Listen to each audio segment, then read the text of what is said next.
Starting in Fairbanks' historical town, we will be driving north on what is called the Haul Road, now the Dalton Highway.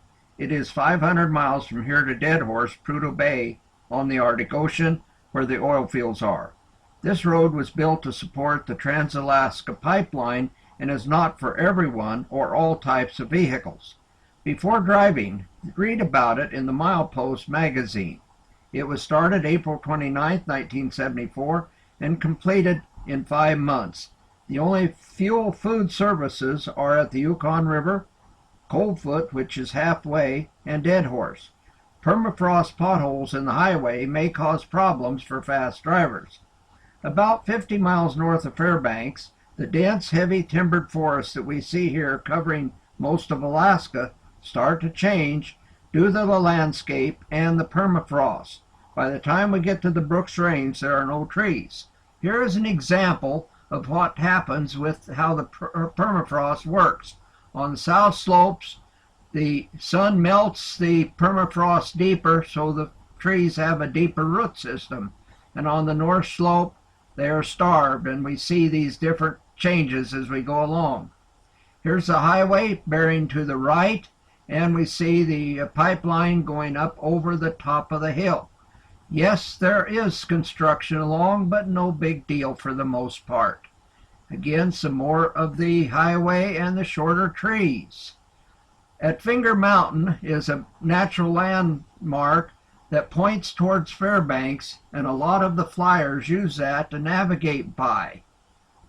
At the Arctic Circle, here we are, Bob and Bev, the longest day of the year where the sun never sets. This was an interesting experience and a lot of fun. Coldfoot, halfway about, and is the only place where there is food and services along the highway, fuel. This is Coldfoot in its entirety in grandeur and glory. The Arctic Circle Visitor Center is new and has a lot of interesting things to see about the Arctic Circle. Wiseman, a gold mining town with lots of machinery and things to see. Very interesting, some of the things here. And now we see the pipeline as it crosses underneath the road. And what a sight this pipeline is. It's 800 miles long. It winds along and curves for expansion and contraction.